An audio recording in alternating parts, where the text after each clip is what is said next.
Jesus spoke to the people and said that the kingdom of God is nearer than they imagine, not built of stone or guarded by power, but alive wherever hearts turn toward love, mercy, and truth. And he told them not to search for it in distant places or future times, for it is already among them when they forgive one another, feed the hungry, welcome the forgotten, and choose compassion over pride. And he warned them not to store their lives around wealth or fear, because treasures decay and power fades. But what is given in love multiplies beyond measure. And he taught that those who believe themselves strong should become servants, that those who wish to lead must first kneel, that those who judge others blind themselves to their own need for grace.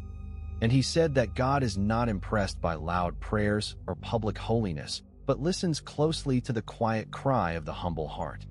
And he invited the weary, the broken, the rejected, and the ashamed to come to him without fear, promising rest not as escape from suffering, but as peace within it.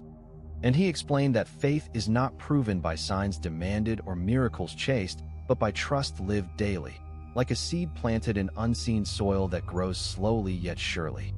And he said that love must extend beyond friends to enemies, beyond comfort to sacrifice, beyond words to action, because true love reflects the heart of God who sends rain on both the just and the unjust.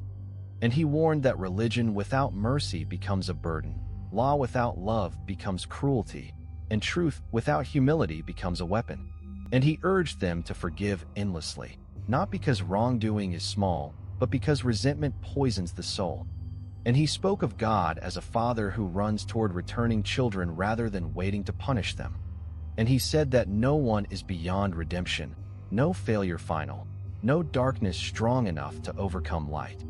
And he challenged them to remove the beams from their own eyes before correcting others, to pray in sincerity rather than performance, to fast in quiet rather than display, and to trust God daily rather than worry endlessly about tomorrow. And he taught that anxiety adds nothing to life, that fear does not lengthen breath or deepen meaning, but trust opens the heart to provision already prepared. And he said that whoever hears his words and lives them builds on solid ground that storms cannot destroy, while those who hear without change build on sand that collapses when trials come. And he spoke of humility as the doorway to greatness, mercy as the mark of holiness, and love as the fulfillment of every command. And he warned that many will speak his name, yet ignore his call to justice and compassion. And he said that the last will be first, the poor blessed, the meek strong, the peacemakers honored, and those who hunger for righteousness satisfied. And he promised that those who lose their lives for love's sake will find them renewed and eternal. And he declared that his words are life, not chains, truth, not oppression, light, not condemnation. And he asked only that those who follow him walk as he walked, love as he loved, forgive as he forgave, and trust the Father as he trusted, even unto suffering, even unto death, knowing that life given in love is never lost, but transformed into everlasting hope. Jesus continued teaching and said that the heart reveals the true nature of a person. For it is not what enters from the outside that defile, but what flows out in words, intentions, and actions.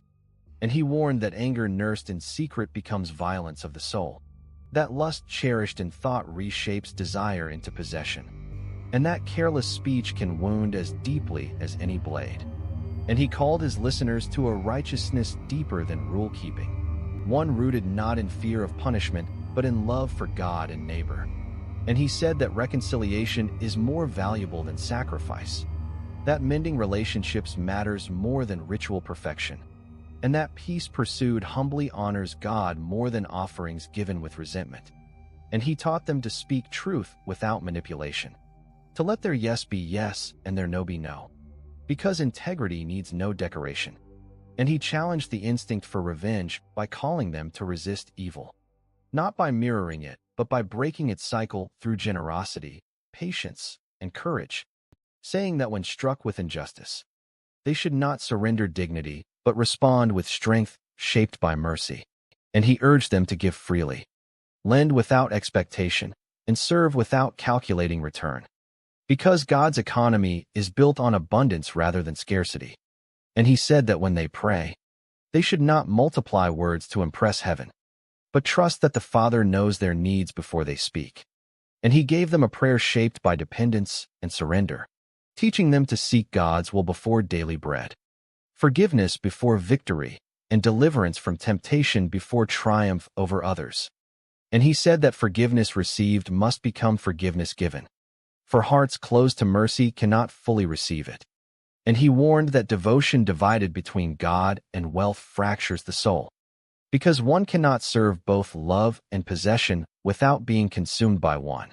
And he reminded them that birds do not hoard and flowers do not toil, yet they are sustained. And he asked, how much more valuable are human lives made in God's image? And he urged them to seek first God's kingdom and justice, trusting that what is needed will follow. And he cautioned them against harsh judgment, explaining that the measure they use will return to them. And he invited them to persistent prayer, not as coercion, but as trust, saying that those who ask receive, those who seek find, and doors open to those who knock, because God delights in giving good gifts. And he compared false teachers to wolves in gentle clothing, warning that character is known by fruit, not by claims. And he said that obedience matters more than words, that calling him Lord means little without walking in his way. And he foretold that hardship would come to all, but those rooted in his teachings would endure. And he spoke with authority not drawn from power structures, but from truth embodied. And the people sensed that his words carried weight, not because they dominated, but because they healed. And he continued revealing that God's reign overturns human expectations, lifting the lowly, confronting the proud, restoring the broken, and inviting all who listen not merely to admire his words, but to live them fully, even when costly, even when misunderstood, trusting that the way of love leads not to loss but to life that cannot be shaken.